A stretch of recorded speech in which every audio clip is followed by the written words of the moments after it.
Welcome to the Job Shop Show, where we talk with the owners, suppliers, partners, and customers of custom manufacturers. Listen and learn the secrets of top-performing job shops, the tools, techniques, and backgrounds that have made them successful, all in the quest of raising the bar for custom manufacturing. I'm your host, Jay Jacobs. This episode is sponsored by Paperless Parts, connecting buyers and suppliers of custom manufactured parts. The Paperless platform is a secure, ITAR-compliant, cloud-based manufacturing system for suppliers that reduces the amount of time spent on sales, estimating, quoting, administration, and order processing. It offers seamless integration with the accounting and ERP software tools that shops already use, such as QuickBooks, E2, and JobBoss. Paperless Parts was founded with a mission to make manufacturing more accessible by streamlining the quote-to-cash process. Spend less time quoting and more time selling. This episode is sponsored by our friends at the NTMA, the National Tooling and Machining Association. The NTMA is an association of privately held, entrepreneurial-based, and family-owned businesses representing nearly 1,200 small to mid-sized machine shops and tool and die shops across the country. They have approximately 30 very active regional chapters that host local events, run apprenticeship programs, and provide other services to their regional members. As an association of peers, the goal of the NTMA is to help members of the U.S. precision custom manufacturing industry achieve profitable growth and business success in a global economy through networking, workforce development and training, technology, best practices education, advocacy, programs, and services with industry partners. To learn how your company can get involved with the NTMA, including how to join, visit ntma.org. Shazam! Another wonderful episode of the Job Shop Show coming your way. Your host, Jay Jacobs, here with the owner of what I would call an all-American machine shop. Kurt Wagner of Wagner Machine in Champaign, Illinois, joins us. Wagner Machine is a second-generation machine shop, Kurt being the second generation. And from their website, it looks like they can do it all. A precision machine shop with all sorts of capabilities and an innovative mind in Kurt that doesn't say no. Welcome to the Job Shop Show, Kurt. Thanks. So, it seems like you folks do some interesting things. Can you give me an example of one of the craziest jobs you've done at Wagner? Craziest jobs we've done. We've got a lot of crazy jobs, but I'm going to actually have to think on that one. Craziest job I've done that I'm allowed to talk about is what makes that an interesting question. Well, let me ask you, what sort of jobs can't you talk about? We have some jobs that fall under ITAR regulations where we're not allowed to disclose certain aspects of the job. And we also do a lot of work for research institutions where we are allowed to discuss the job after they've published papers for it. But before they publish papers or anything like that, we're limited to what we are allowed to talk about. Sure. So usually those, I just don't talk about them at all, so I don't mess up and say something I wasn't supposed to. But I would say the most interesting project we've worked on that really covers, it was cool because it covers almost everything that we do, is we worked on a high-resolution camera project with Duke University. And that project was making a camera that had gigapixel resolution. And the way they did it was they had a large dome that was made out of aluminum that had a whole bunch of separate holes, a whole bunch of independent holes in it, and each hole had its own high-resolution camera. And then the image from all those cameras was stitched together into one ultra-high-resolution image. And it was a cool project. We actually did that. It was with Duke University and a local company in town called Distant Focus. And the software behind it to stitch the imaging together was really cool. The tolerances were completely insane. And what was cool is we did the dome, which is a really large 5-axis machine part, and we also did all of the lens barrel assemblies which were high precision turn parts. So we had Swiss turn parts, we had turn mill parts, we had 5-axis mill parts. There was a little bit of everything that we do involved in that whole project. So. You were in Illinois and Duke University's in North Carolina. Did you get connected with them through the other company, the other local company? Yep. Yeah. So we got connected through Distant Focus. So. Do you have a reputation? Do you have a reputation in the area for doing this sort of work? Are you one of the shops that are known as the go-to guys? I'm not really sure actually what our local reputation is. We do a lot of your typical machine shop work locally, so we'll do repair parts for other factories around town and things like that. But we also do research work for the University of Illinois in town, and that's how we got connected with Distant Focus originally, and then they do work nationwide. But overall, most of our customers come back to us because like you said in the intro, I don't say no. So I usually explain it to people as I get bored easily. So throw something crazy at me because I need something to work on, right? So I would say overall that's probably what people know us for, is that we don't say no, and if they've got a really tough problem, we do a lot of help with design for manufacturability and things like that. Do you do production work as well? Yep. Production work is the majority of what we do, but we have a dedicated prototype shop that does low volume, anywhere from 1 to around 50-piece quantities, and then it's probably about a third of what we do, and then the rest of what we do is production. So, with the prototype and production, there is a sometimes different mindset and mentality of how you produce the parts. Do you have your prototype group physically located in a separate part of the shop from the production folks? And do they have their own equipment, or is that commingled? So the prototype guys have their own area. We have our 3 biggest departments are our production mill, production lathe, and then the job shop, which is prototype work. And the job shop is actually in between the mill and lathe department because they have their own dedicated CNC mills and lathes, and they also have kind of free reign of the shop to use anything in the production department as well. So if they're working on a job that requires a specific piece of equipment in one of the production departments, they can use that as well. So they just are situated nicely between the 2 departments, and we also end up with our prototype guys helping the production departments on a fairly regular basis. If they're having a problem troubleshooting then the prototype guys often will help out with the production guys when they get stuck on something.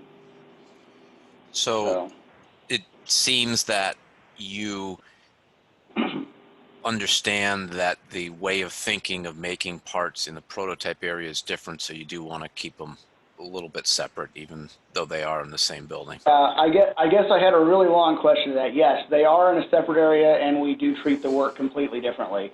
So there's definitely a different mentality to doing prototype work versus production work. We had, in particular at Rapid, we found out, even though the quantities were low, that we were in essence the production supplier for sheet metal parts for a variety of customers, more because the typical production shops would just not want to do quantity 5 or 10. They didn't think that was production, but these folks would buy the same part every 3 or 6 months, or maybe even once a year. And we physically had 2 buildings over time, because I found that I called it prototypes and production were sort of like oil and water. And if you ask the folks, particularly if you didn't have a separation of roles and you treated the jobs the same, one job you may work on was prototype and the next job production, you just started getting smoke coming out of their ears because you made them think in different ways, and it just wasn't fair. And some folks really like prototypes, other folks really like production, and put people where they're best suited, where their strengths are. So we actually got Yep. to the point where we physically separated them. But to your point, we would often have the prototype sheet metal folks come over and problem solve, troubleshoot in the production environment, and that was great having them available. Really helpful. Yep. Yeah.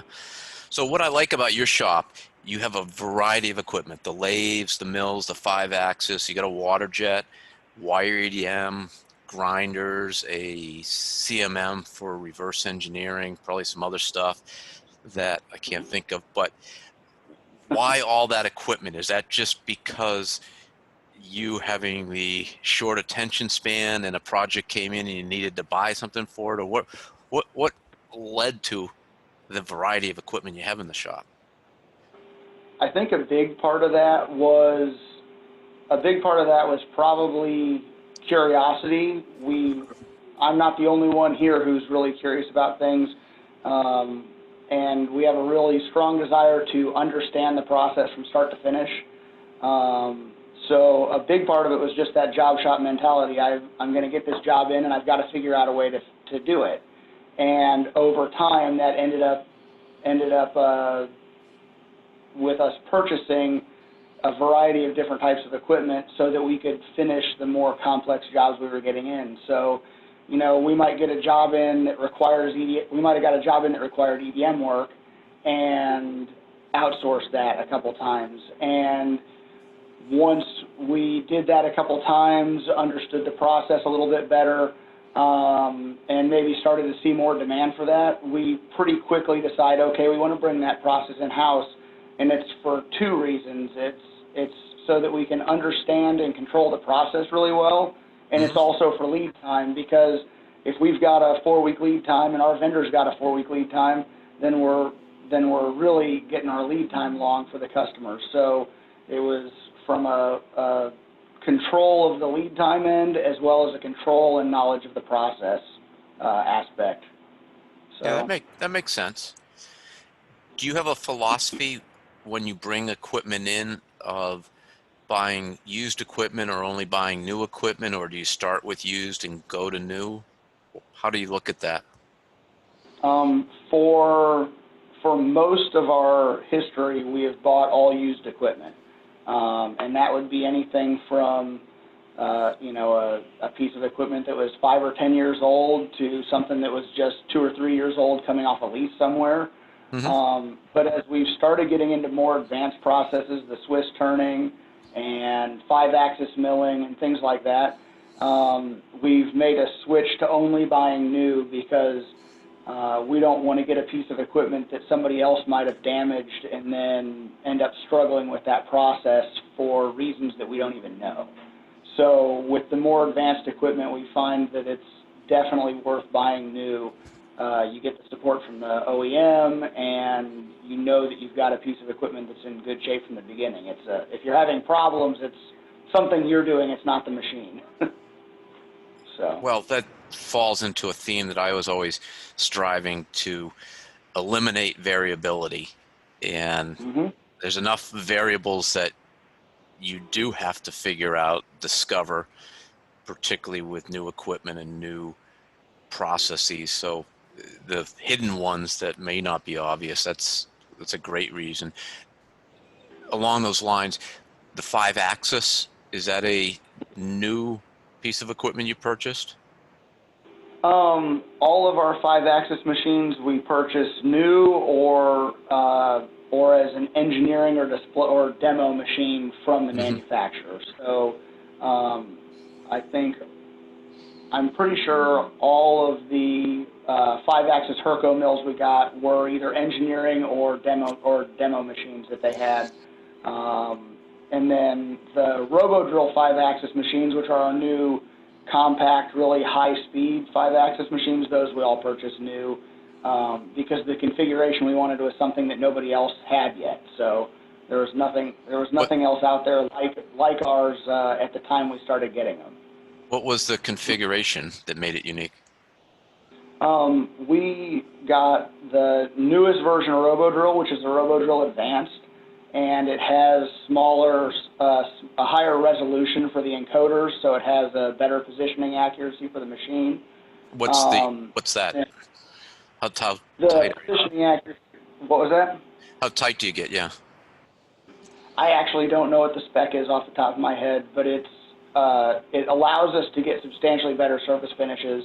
It's still not on the level of a really high-end, extremely accurate 5-axis machine like a Yazda or some of the really high-end Makinos or a Kern or something like that.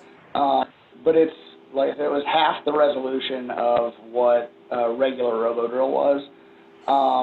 And the other thing that the advanced machine has is it has a servo-driven turret. Robo-drills have always had a turret that was driven by a gear on the spindle. So these have a servo turret which allows it to change tools even faster. So you're under 2.5 second tool change time from 24,000 RPM back to 24,000 RPM and in the cut. So Really? they're insanely fast. Yeah, it will be in the cut, 24,000 RPM, stop the spindle, change the tool, back in the cut at 24,000 RPM, 2.5 seconds. I like that. They're completely insane. But we got those with production in mind. Over time, we realized that our higher volume 5-axis was all leaning toward production work. So things like the tool change time, spindle RPM, and all of that was a really big deal. And then the other thing that we got on these that's pretty cool is we are using direct drive trunnions. So the trunnions aren't a worm drive or anything like that. They're direct drive. I believe they're 200 RPM for the B axis and the C axis. So they're extremely fast. They're good for simultaneous 5-axis, which we don't do a lot of, but when you need it, you need it. Yeah. So really, we bought those with kind of our future needs in mind. How much less expensive are they than the real high-end 5-axis with the real tight tolerances? You can spend. I mean, if you want to go with I don't even want to really throw prices out there because I don't know, but I mean, I would say you're looking at 2 to 3 times the cost of a robo drill to get something with really high, when you're down to micron positioning accuracy and things like that. You're looking at 2 to 3 times would be your starting level to get into that type of a machine. It really gets to the number of spindles that you have for the same dollars cutting metal. And at Rapid, I bought a horizontal machining center with a pallet changer, and it worked really well. It was very productive, but I stopped buying them because I could buy 3 verticals for the same price. And I thought about it, and it was going to take a lot of labor, extra labor costs, to really make a difference in terms of the paying 300,000 versus 100,000 for a machining center. So totally understand that. Well, and the other thing is people say that horizontals are good because they can help you automate your process. So, you can get a horizontal, they usually at least have a pallet changer where you've got one pallet in the machine and one that you're loading, but a lot of them will have a pallet pool or whatever. And for us, the parts we machine are so small. Most of our mill parts you can pick up in one hand. So our parts are so small that the footprint of that machine just is not justifiable. We can fit 3 robo drills in the space of one of those horizontals for the same price, have 3 spindles running, and if we need to automate something, what we've been doing is just using robotic automation for part loading. It doesn't take up a lot of extra space, and it doesn't require fancy tombstones or anything like that. We just have the robot load into a pneumatic vise on the machine. I want to get back to the robotics which you've implemented, but before we get there, I want to just talk a little bit more about your shop. The 5-axis, you started out, you have some Hercos, but that's not the typical vertical mill that you have in the shop. Why'd you go to the Hercos for the 5-axis? When we got into 5-axis, a little over 10 years ago now. Herco was really the only option out there that they were the only manufacturer that was offering high-end features like tool center point management, things that really make your setups fast and easy. They were the only manufacturer out there offering those high-end options in 5-axis at what we thought was a reasonable price. Everybody else that was doing 5-axis was probably 1.5 to 2 times the cost of what the Hercos were, and the accuracy was really pretty much the same. Every Herco we have has 2.5 arc-second encoders on the rotaries, which is substantially more accurate than a lot of more expensive 5-axis machines. And we run almost all of our 5-axis parts through our CMM to verify the accuracy. And the Hercos have the features and options that we needed to be able to set up jobs quickly and hold the tolerances we needed at a reasonable price. So that's how we got into that. And when we started, we were doing strictly prototype work. I don't think we did a quantity of over 50 pieces in probably the first 3 or 4 years we had the 5-axis machines. It was all prototype work. And now you do production 5-axis work. Yeah, that's grown into production work of specifically really small parts.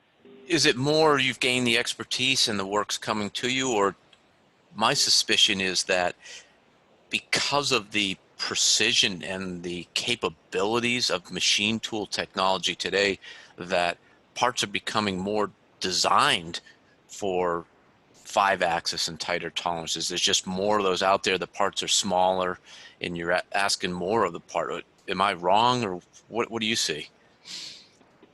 I would say it's probably 50-50 on that. I would say there are definitely, the complexity of parts is increasing drastically, but also having 5-axis capability just gives us a better way to make parts that people have historically thought of as 3-axis parts. So, I mean, we have a lot of parts that we've run in our production mill department on 3-axis machines in the past that we had to flip 4, 5, 6 times to finish the part. And on a 5-axis, we almost never have more than 2 ops.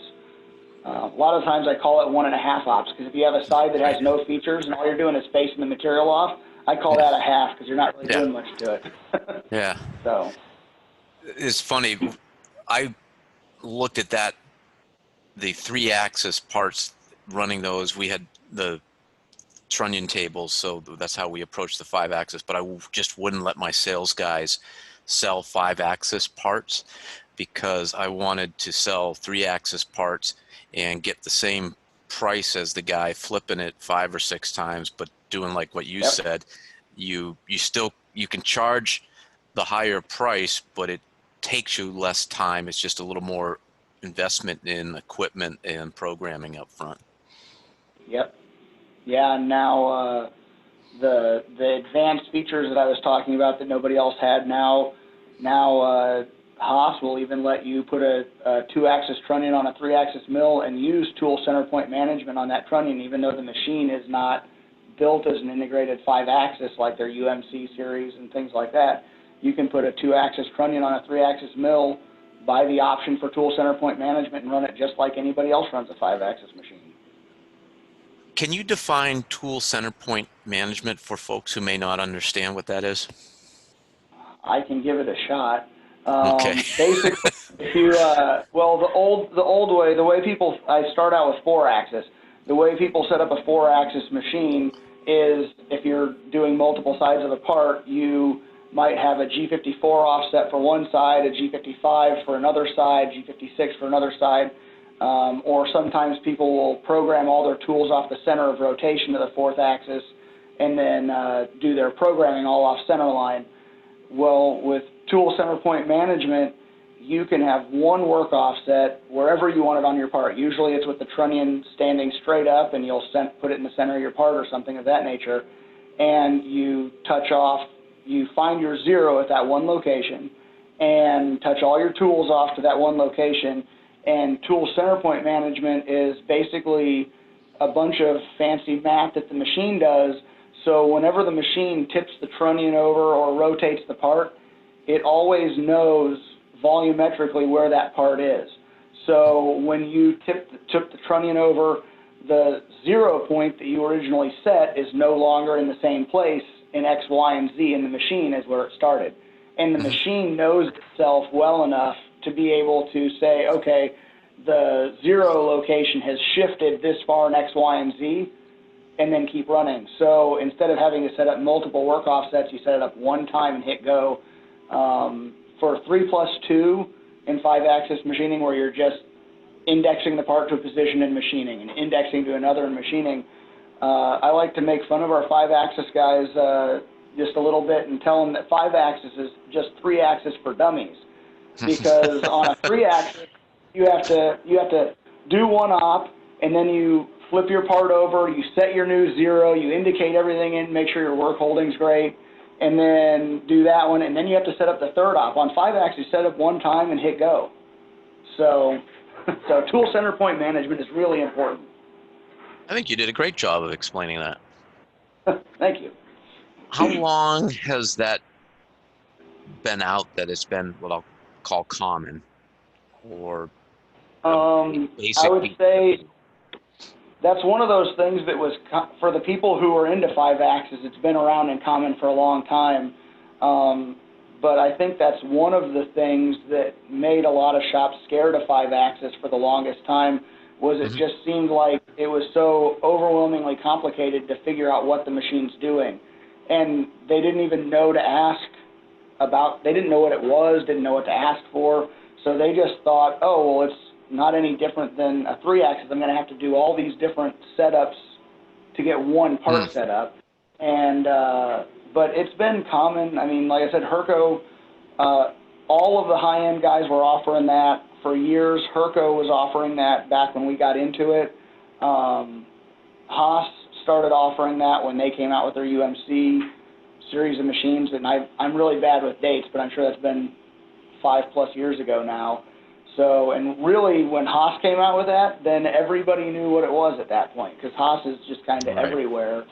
So I think that was, Herco has been trying to get that message out for years, and I think they just didn't have the reach, and I think when Haas finally started doing that as well, I think that's been really good for the industry in general, because now everybody is starting to learn that, and you can use that on whatever machine you get. But now people are starting to understand what it is a little bit more.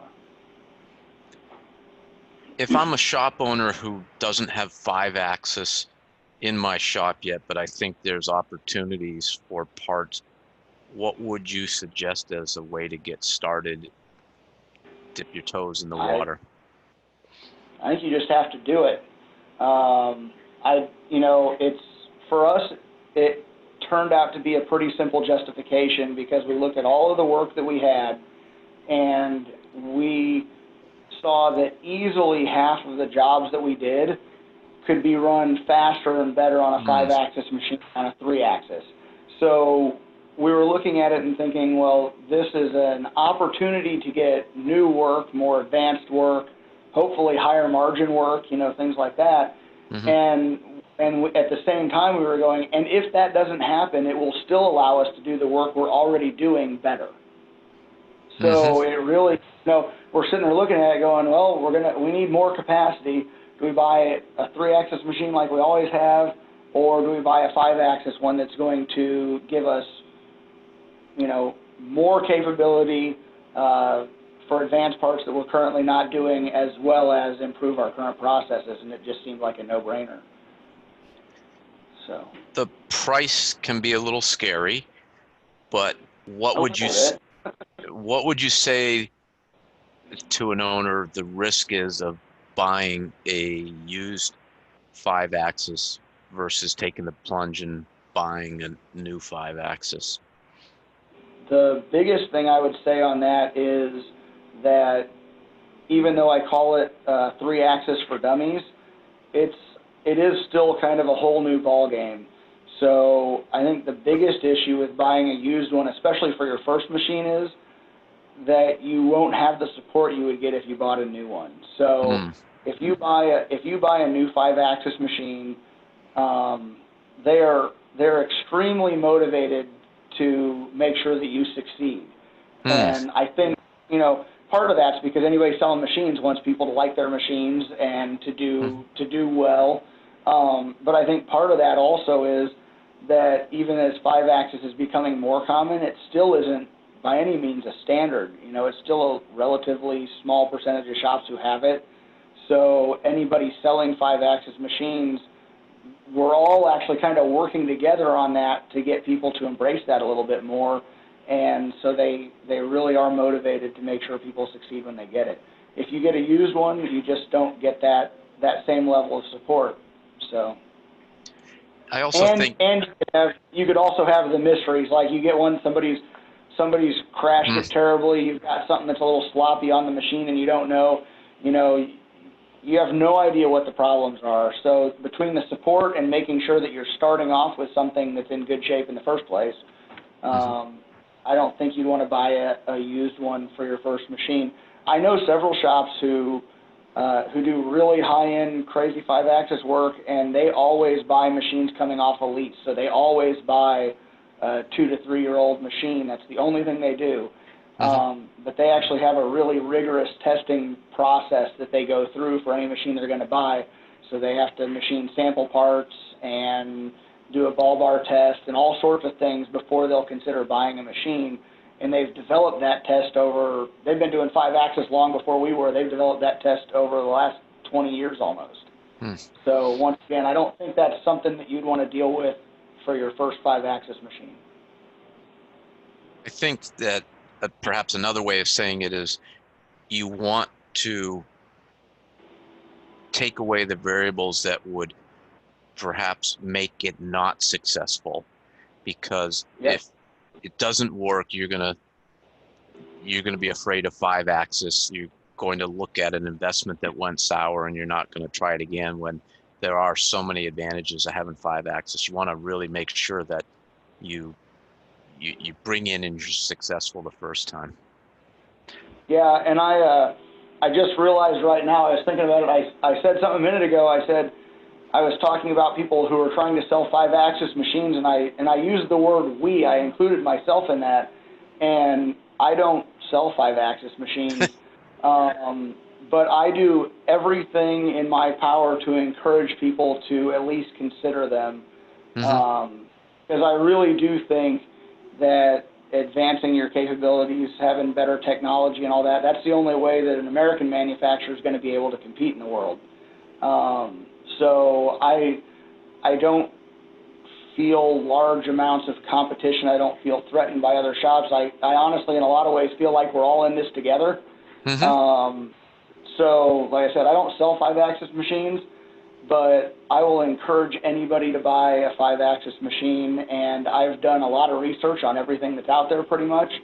So, I'll talk to people all day long about 5-axis machines, let them know anything I know. Well, I appreciate your generosity. I agree with you, and I think that it's one of those things that people do move around from company to company, and the more companies who are using 5-axis technology, the more it's going to be brought to companies who don't perhaps have it. And that's the way that we seed a technology that is going to make American custom part manufacturers more efficient.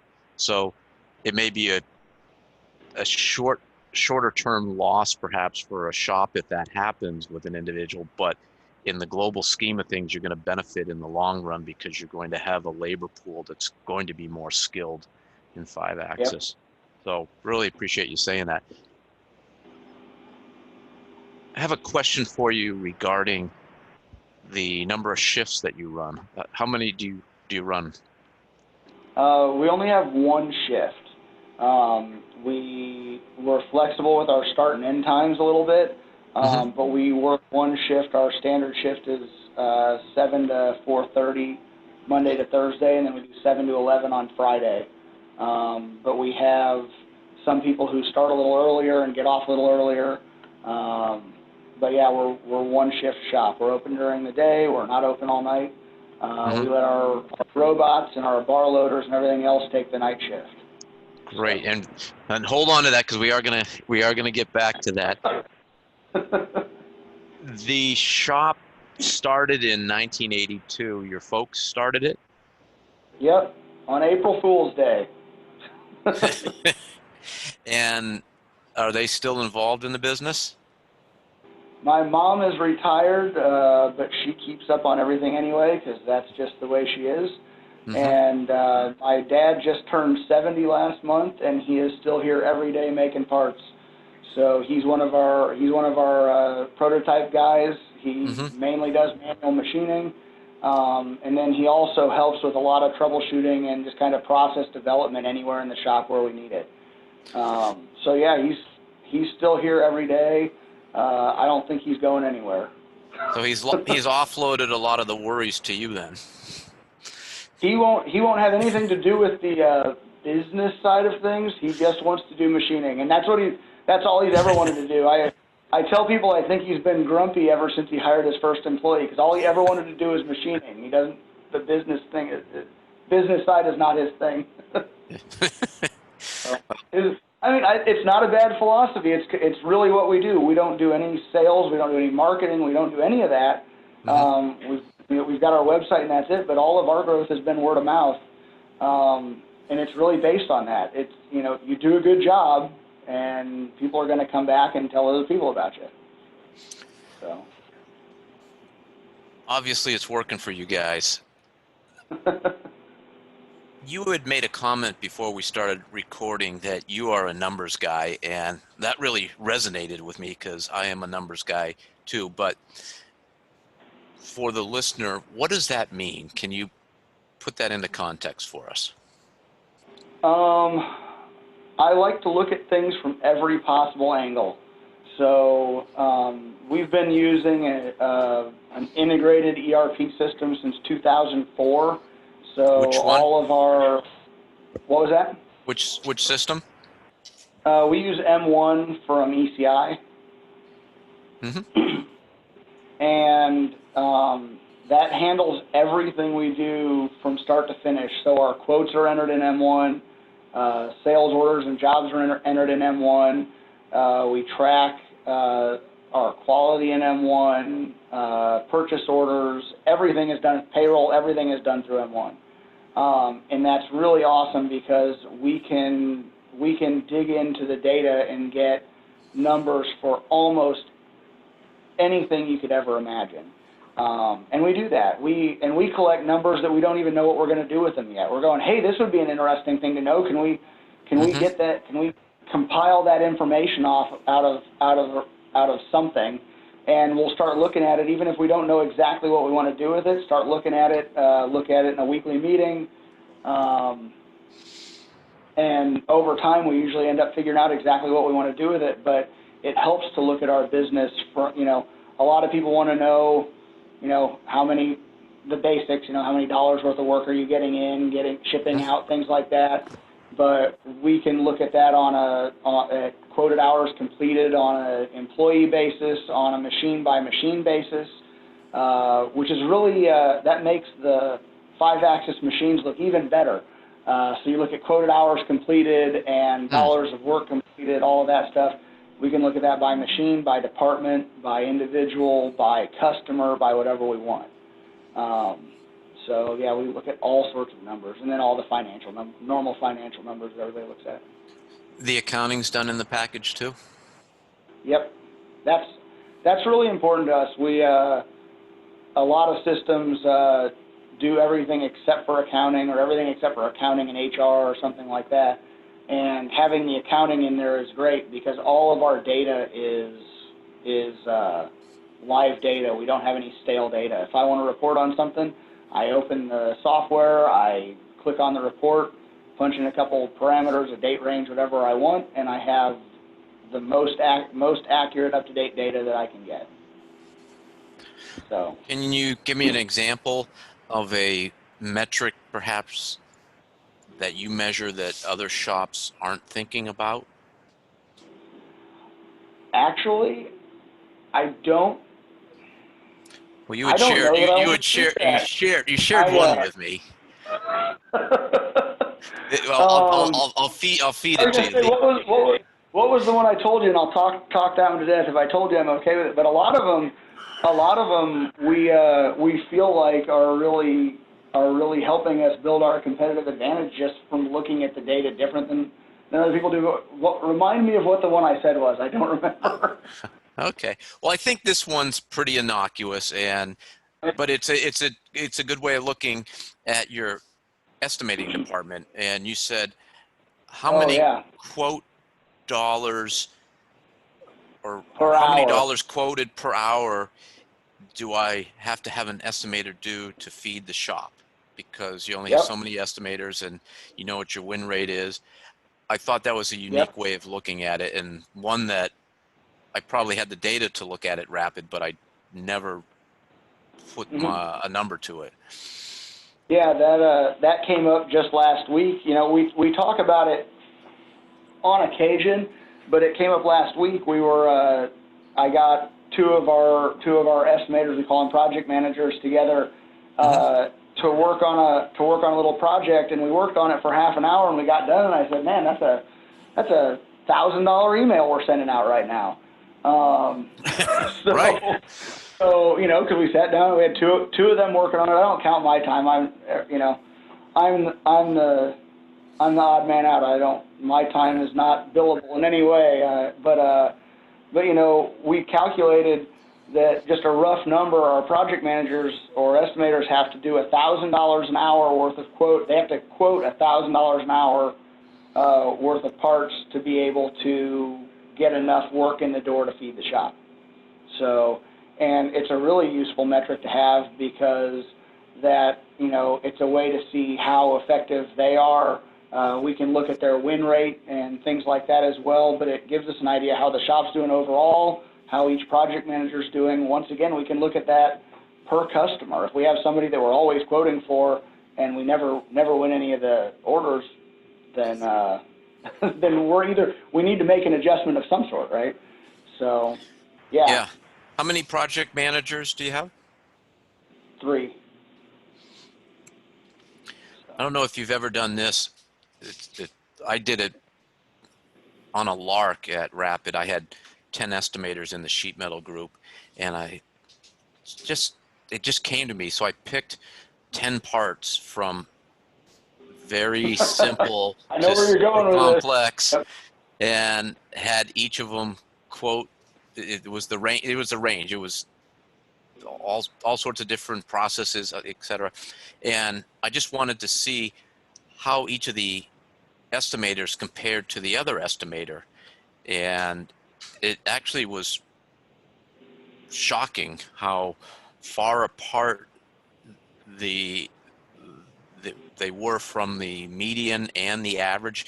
And if I encourage the listener, if you don't understand the difference between median and average, that's important in understanding numbers. But I don't know if you've ever done that to look at We, the estimators. I've never taken a package of parts and had them all do that, but regularly I'll have one of them ask me to review something that they're quoting. I'll take a look at it, and the first thing I'll do is I'll take it to the other two guys, and I'll ask them, hey, what do you think about this? Just get some rough numbers from them to see. And it's interesting because they are so close but still so far apart at the same time. It's like, yeah, that's pretty close, and you think about it, and you go, no, it's not close. That's 20% different, right? Right. We might be quoting a production part, right? You're quoting this production part. Somebody wants 10,000 of these, and they're going to be $1. Somebody says $1.50 a piece, and the other guy comes up to $1.70 a piece. Wow, that's only 20 cents. And you're going, wait, no, that's a huge percentage difference. so, It so it's kind does of make a funny difference. because it's kind of funny, and when you get into prototype work, then the swings are, a lot more dollars, but the percentage usually seems like it stays about the same. We're between the 3 guys we've got and myself, I think we're usually everybody will be within about 20%. Mm-hmm. So What I found fascinating is that let's say that a part should have been quoted at $1,000.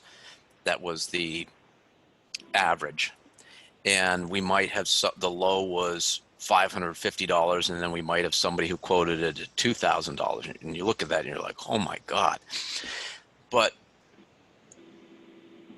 the total price for the package between all the 10 estimators was typically, they were in a band of plus or minus 10% for the total package. So it evened out over a number of parts, but that really gave me data to say, aha, this is why I have to protect myself against cherry picking on quotes, because the odds are my estimator will get something underpriced, and that's the job will win, and then he'll overprice other parts, and we won't win those that we really should.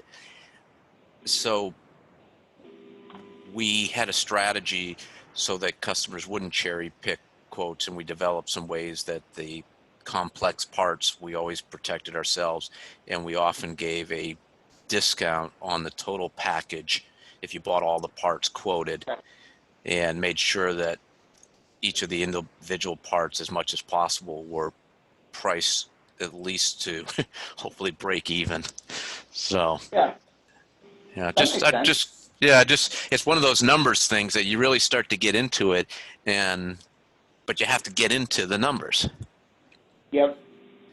Yeah, there are some customers who will send out an RFQ with a handful of line items on it, and they specify these are going to be split up, right? And you have to quote that completely differently because you've got to be safe on every single part. Yeah. Makes a lot more. You have to be way more careful. A lot more work goes into it, I feel. You also run your shop in some unconventional ways, and one of the ways that you shared is you don't have a dedicated programming department. That's different than a lot of shops your size. Why have you not gone to a dedicated programming department? There are several reasons. The first one is that I really do believe that people should have the opportunity to advance as far as their skills allow. So I've never liked the idea of having, 2 or 3 programmer spots and nobody else has a chance to program, dabble in it, do anything, because I don't have any more spots. So that's one of the reasons we've done it that way. Another reason is flexibility overall. The more people I have who are able to program at some level or another, the more I'm able to adapt my schedule and workload to the jobs that come in. So if I have a bunch of production work at the moment, then somebody who can program can do setups and run a machine, do whatever. And if we have somebody who orders, or a bunch of customers who order prototype work, I can take on more prototype work because I also have the programming capacity by having multiple programmers. But the other thing that I think a lot of people don't think about is that the typical way shops run, where you've got a programming department and everybody else, you end up taking somebody and making them a programmer. They usually started out as a machinist. They start doing programming, and in the beginning, they're involved on the shop floor. They write a program. They go out. They're working with the guy who's going to set it up, seeing how it goes. And over time, they get less and less involved with the machining side, and they're just a programmer. And I firmly believe that the further you get from machining, the less efficient you get as a programmer, because you're separated from the end product, you're separated from the result. You can send out a program that's okay and expect the setup guys to tweak it or do something like that. So by having our guys do the programming and then usually setting up their own jobs, they are motivated to make a program that's as good as they possibly can, so that they don't make their own life miserable when they're setting it up or running a job. So I think that's a big thing too, and we encourage all of our programmers to test out new features in the software when it comes out, test out new types of tooling or work holding or anything like that. And once again, if a new tool comes out and you've got a guy who's a programmer, doesn't do any machining anymore, doesn't get to see how how much better that tool works than something else, that you're not going to adopt the newer technology as fast, I don't think. So that's, there are all sorts of headaches that come with having a lot of people able to program too and doing kind of programming on the fly on the shop floor. There are tons of headaches and little downsides and everything else to it as well. I can't tell you 100% sure that my way is the best, but it works for us, and our employees seem to really like it too. So there is something for keeping the employees happy. That's important. I find that very important because I'm a little bit like my dad on that. I would like to not have to deal with HR too much if I don't have to. So, so if I can keep everybody happy, it's a definite plus. Before we get to the automation, because I really want to chat about that, I saw that you have a uniform allowance. Do you have uniforms on your shop floor? We just do Wagner machine shirts. So we've got T-shirts and polos, and we've got some other stuff. We've got jackets and hats and other stuff people can buy. But yeah, we do. We have an allowance every 6 months for people to get new shirts. I like that. That's yeah, nice. We also do. Because they wear it outside the shop too, of course. Yeah, they do. I got a call from somebody on there who made on their motorcycle who made somebody unhappy once. That was fun. Yeah. there's pluses and minuses to everything. But yeah, we do the shirts, and then we also have an allowance for safety-toed shoes and prescription safety glasses, things like that. Yeah. So. All right. Automation. Again, it's a way that you are perhaps a little unconventional. Tell me how you got into automation. Oh, well, so the boring stuff first. I mean, we've been doing bar loaders on our lathes for years, probably almost 20 years ago. We got our first lathe with a bar loader on it. And that's pretty standard. A lot of shops do it. Nothing real crazy about it, easy to do. But robotic automation, getting into that was a little bit different. So as I mentioned earlier, my dad's still in the business. He's primarily a manual machinist in our prototype shop, and he takes a little convincing when it comes to new technology sometimes. And so he was forbidding me to get robots. I wanted to get a robot and test it out. I thought it would be a good fit, and he forbid me to buy a robot. And one of his friends has a business that has a lot of automation, and both of us had been teaming up on him, trying to convince him to get a robot, and he would not let me buy a robot. And his friend called me up one day and said, so I was thinking about this. Your dad said you're not allowed to buy a robot. And I said, yeah. And he said, did he tell you you're not allowed to have a robot? At this point, he's got my attention.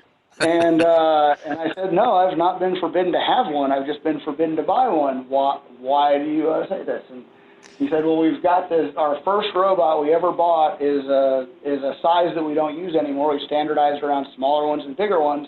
And so I've just got this one sitting over in the corner not doing anything. And if you'd like to come pick it up, you can have it. So that's how we ended up getting into robotic automation. I went up and picked up the robot, brought it back, set it next to the machine I wanted to automate. Had an unpleasant talk with Dad because he just assumed I bought it anyway. He calmed down once he found out that I didn't pay for it, and then he got more irritated when he found out that I got it from his friend. So he doesn't like us conspiring. But he is now a believer as well. So we got that robot. We decided, in my typical fashion, we decided to automate the most complex process in the shop. So we decided to automate one of our 5-axis machines. If you're going for it, you might as well go all the way. So we automated one of our 5-axis machines, and we did the full automation process ourselves. We started from the ground up. We just had a robot. We built our own cage, did all of our own safety stuff, light curtains, interlocks, everything. And it took us over a year to get that first robot up and going, doing it kind of as a side project whenever we had time. And within a year after getting that going, we had another robot sell. It was obvious after 3 months of running it that we should have got into automation a long time ago. Let me ask you, you said we. Obviously, you were a big driver of it. Who else in the company was involved in getting it up and running and making it work? So I think we had some skeptics, a pretty good number of skeptics, just thinking that we were never going to actually finish the project and get it going, especially as it drug on past the 6-month mark. But as soon as it started running, I think everybody became a believer. I mean, it's won my dad over, and if you can win my dad over, then you've pretty much won everybody over. So our maintenance guys love them, our machinists love them, everybody loves them. But I want to understand how it had to have been beyond you. So how did you get other team members at Wagner to buy in and want to get this robot up and running and contribute? I think that I'm pretty fortunate to be surrounded by people who are almost as curious as I am, or in some cases more than I am. So for our maintenance guys and machinists, it really was just a new technology to try. We're trying new tools and work holding and stuff like that every day. And this was just a bigger version of that. It was something new. We didn't know exactly how we were going to use it, what it was going to do, whether it was going to be good for what we were doing or not. But it was something to try. So we're all pretty curious around here. But yeah, I mean, it was our maintenance guys worked on it primarily as we were getting it set up because they were doing all the safety stuff. And my lead maintenance guy is now our main robot programmer. Who did program it initially? So I learned how to program it, and my maintenance lead learned how to program it. And then we had a couple machinists who also learned how to program it. So there were 4 of us, I think, were the main ones who learned how to do that up front.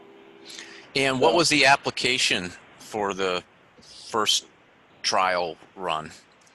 We were doing machine tending of small parts. We primarily had a little round part that we were loading into one of our 5-axis mills, little 1-inch diameter blank that we would load and machine into an oddball shape because it was 5-axis, and then they would unload it and grab the next blank and load it. And actually, our first project, we were loading a 5-axis machine, and we decided we're really going for it. So our first one, we were actually loading 2 blanks at a time as well. So so it was a good time. But yeah, when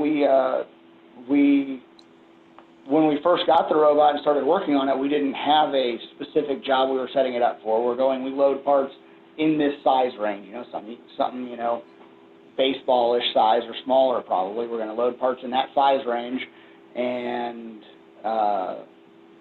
we set it up for that. And as we got closer and closer, we ordered grippers and things like that, got everything that was kind of fit to that size range, and when it was ready to go, we just took the first job that had a reasonable quantity and threw it on there and ran it. And from there, we've been trying to feed it ever since. How many robots do you have now in the shop? We have 3 currently, and I expect to add 1 or 2 more this year. Do you have any in the quality area yet? We don't have any robots in quality. Our CMM is programmable, so we've got a 5-axis CMM that can, that a lot of times on complicated parts runs for quite a while anyway. But we don't have any automation in the 5-axis department. I did a podcast with CSI Group in Massachusetts, and they actually have a video on their website where they're using automation in the quality, and it was a really simple yet quite effective application for a robot. And I would think so. I bet collaborative robots are probably really good in quality too, because a lot of times you don't have a lot of space in your quality lab. Right. So collaborative robots are probably huge for that.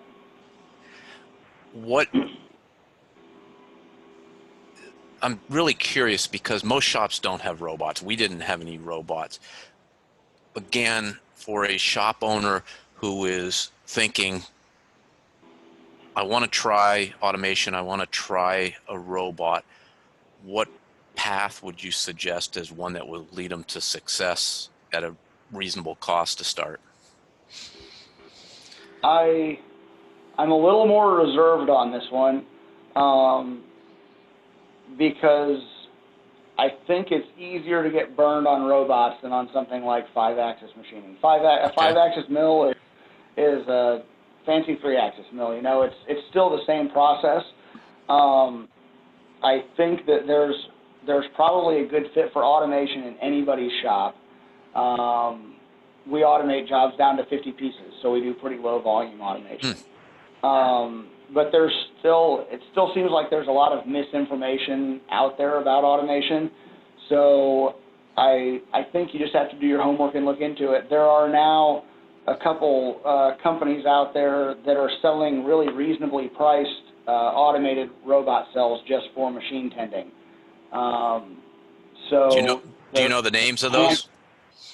I know our second robot we actually bought a cell because we went through all the effort of doing it ourselves the first time and decided we want to do that again. So we bought a cell, and we bought that from Aceta, and that cell has been awesome. It's got a FANUC robot, and it's got 4 drawers that it can pull out and load parts off of each drawer.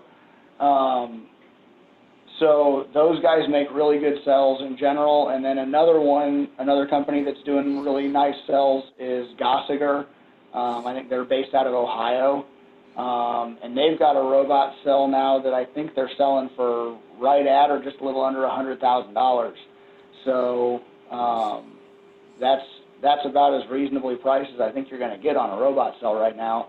And they have a lot of fancy interface stuff on their robot cell to make it easy to set up short-running jobs, but there's still limitations. I think everybody should get into robots, but the thing that's really interesting about robots is they are dumber than the box of rocks.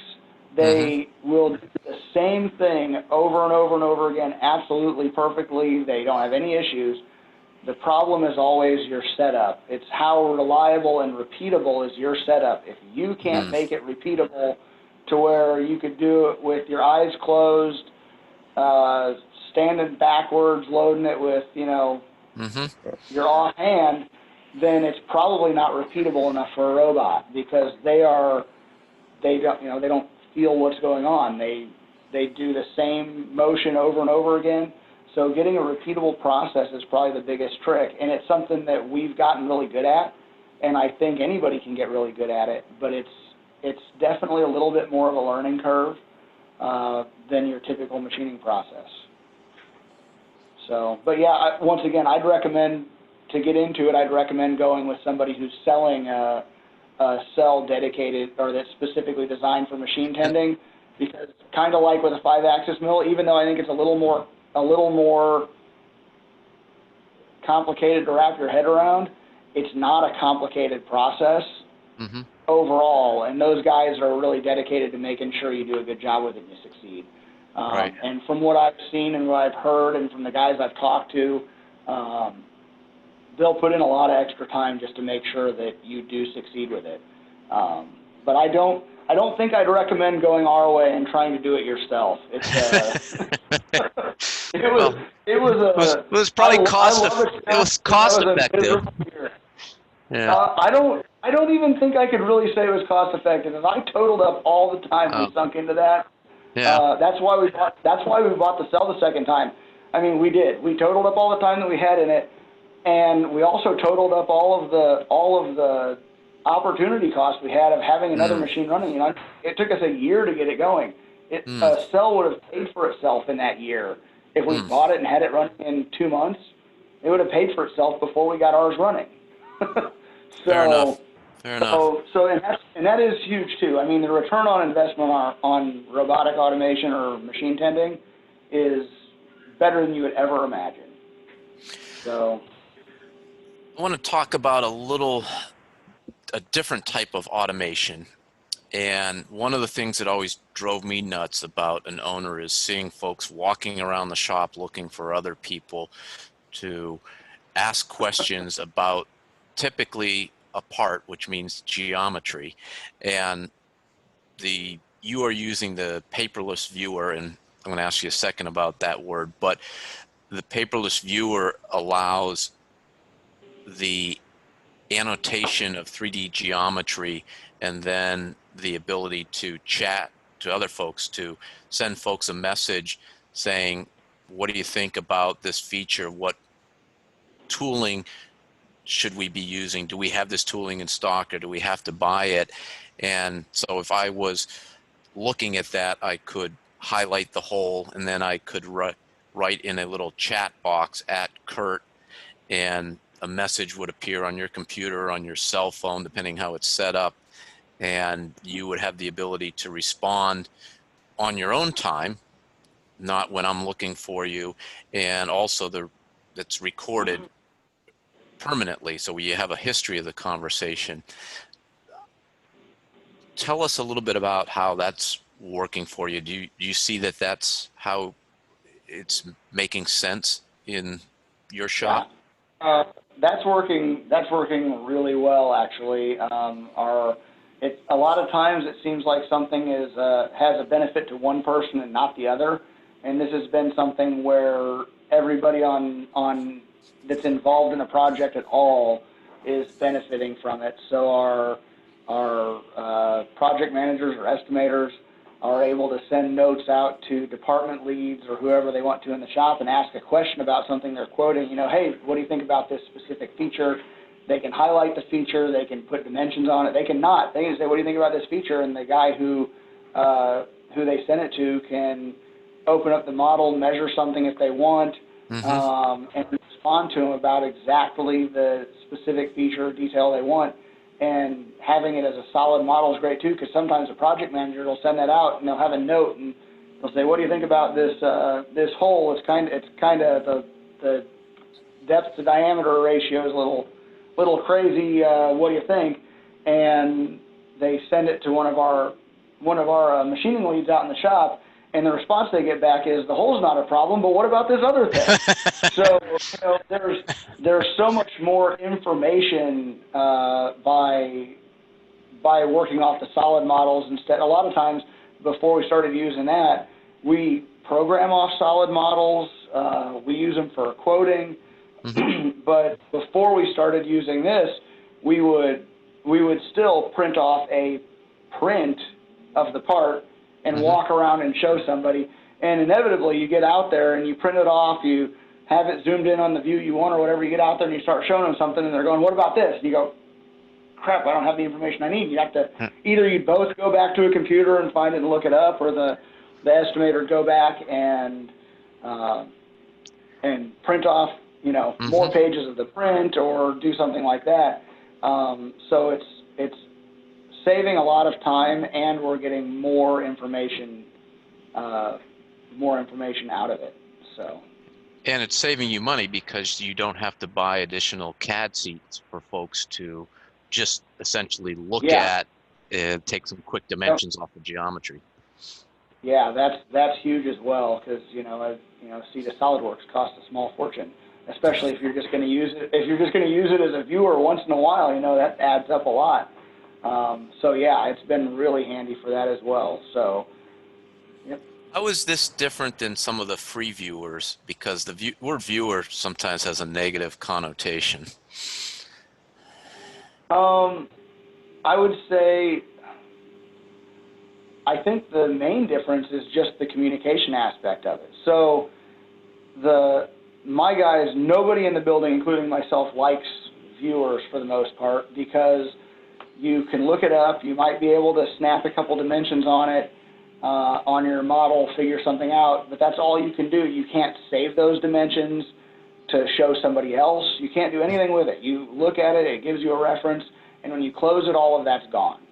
And so with this, we have the ability to snap a dimension on it and send a chat to somebody that actually has that dimension or highlighted surfaces or some kind of notes on it. and like you said, that's recorded forever. So it still isn't an update to the CAD file itself, which is good because you don't want everybody updating a CAD file. That's dangerous too. So I mean that's why viewers exist. But a viewer without the ability to communicate doesn't do us much good. So the ability to communicate with people in-house, customers, anybody else is really pretty cool. Yeah. I want to end with, I am curious about your curiosity and how you learn and where you come up with your ideas. Well, I read a lot. What sort of stuff? I don't read a lot of, like I said, I don't read a lot of fiction. I do listen to a lot of audiobooks. If I'm doing fiction, I'm listening to audiobooks. Yeah. But I read magazines and blogs and which magazines, which blogs? I love Modern Machine Shop. I feel like it's a really good place for ideas. They don't always have enough information to get you from start to finish, but if you're just looking for ideas, you aren't going to find a more densely packed magazine for ideas, I think, than Modern Machine Shop. So you could read I could read one month of Modern Machine Shop and be researching stuff for the next year. So Modern Machine Shop's great. Cutting Tool Engineering. I also read a lot about just kind of current events related to manufacturing. So I follow Society of Manufacturing Engineers. They have a daily newsletter they send out, so I read that, and a handful of other of the publications that they do as well. So yeah, I get information from manufacturing from all over the place. I mean, I follow a bunch of, I'm not old, but I'm old enough that social media is a little weird to me sometimes. And I started doing Instagram a couple of years ago, and once again, I find all sorts of information about new types of tooling and different cut strategies, different types of equipment, everything, just from watching Instagram. And I don't even feel like I'm working. It's like YouTube, but I can specifically choose my content, and I just get doused with information all the time. So even that. So I've got anything from just in-depth, detailed stuff that I'm reading to kind of the lighter end of things with Instagram and anything else. But, information's everywhere now. Are there any particular Instagram feeds that you follow that you could recommend? Because you're the first person in manufacturing I've heard who uses Instagram as a way to learn about manufacturing technology. I'm actually looking right now because I'm not good at listing all of that sort of stuff and off. I will share with the listener, because I'm definitely older than Kurt, and I was with my son, and I was teaching him how to check the oil, and he didn't seem to be paying attention to me because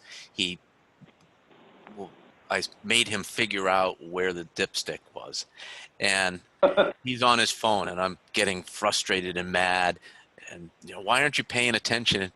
And then he goes, and he goes over and pulls out, finds the dipstick and pulls it out. I'm like, what? And he went onto YouTube, found the car and the model, and that's how he learned to do it. And so it taught me a lesson that learning that there's definitely the new tools out there like YouTube, like Instagram, the younger folks, everybody has a different way of learning. It just reinforced that. And the younger folks, there's some really powerful tools out there that I just don't naturally think of going there. So with that said, Instagram, if you found a couple. So I just went on there as I was looking. I was like, you know what? None of the specific accounts I follow are necessarily the key. I think the thing with Instagram, everything is linked with hashtags on Instagram. So what you search for is specific topics. So on Instagram, you can, if you search for CNC or milling or turning or Or I mean, there's a ton of people for CAD. If you just look up CAD or CNC programmer, things like that, you start looking at those, and then it starts showing you things that are similar to that or things that you like. So my best advice, I think, on Instagram is just search for the things you're interested in, and it'll start feeding you more of that anyway. But also any manufacturer that you buy stuff from, a lot of them have Instagram accounts now, so you can look up tooling manufacturers, machine tool manufacturers. I mean, obviously, look at Haas and Herco and everybody else on there. I mean, Fanuc for robots and all sorts of stuff. But yeah, it's kind of endless. I mean, a lot of these guys have millions of posts, or the hashtag will have millions of posts. I don't think most individual accounts have posted millions of things. So. Well, Kurt, I think this is a good place to wrap up. I love your energy and your enthusiasm for our industry, and I really like how you have defied some of the conventions and pushed the boundaries and the limits of machining and manufacturing, not accepting that it can't be done just because it's always been done that way, right? Yep. So you follow your gut, but you back it up with numbers, and you gave us some great ideas on ways that they can look at automation at 5-axis, different things about, I think, mindsets on how you can run your shop, and perhaps even giving folks the permission to try something different. And that's really powerful. So thanks for sharing your story, inspiring me. What else is there that, as we end, you'd like to share with shop owners? I don't really know. I think my one biggest thing is you've got to think outside of the box. One of our core values is innovation, and we encourage that with everybody in our shop. We encourage innovation on any task that you're doing, and as an owner, I think you're either, a lot of people say you're either growing or you're dying, one or the other. And I twist that a little bit. I say you're innovating or you're dying. It's one or the other. You can't just do the same thing you've always done. It's not going to work forever. So innovation is key, and especially in the U.S., we've got higher costs, higher everything, and we've got to innovate to be able to keep up with the rest of the world. And it just makes it more fun. I don't feel like I come into work to work. I like what I'm doing. It's a good time. And, if you get stuck in the same old thing all the time, I don't know a lot of people who enjoy doing that. So I'll share with you a quote from a MIT professor that I heard back in the 80s that has stuck with me, and that's innovate, automate, or evaporate. Yep. Sounds pretty good. Once again, you are way more concise than I am. Well, Kurt, where can people find you and Wagner Machine on the internet? Our website is wagner-machine.com or wagner-machine.com. And we've got a lot of information on there. My contact information is on there. My email address is kurt.wagner@wagner-machine.com. And I am seriously, I like quoting stuff and looking at jobs, but I like talking to people about machining and automation and anything else. So yeah, I'm available to talk about anything, anytime, as long as it's related to manufacturing. Well, thanks for being so generous with your time today and that offer to our audience. And to the audience, it's time to be like a banana and split. Thanks for sharing some of your day with us. What are you going to do in your shop that might not be conventional? Give it a shot. Try something small. Spend even just $100 to test a new idea, and let us know how it goes. Until next time, keep those spindles turning and those lasers cutting. Have a super day.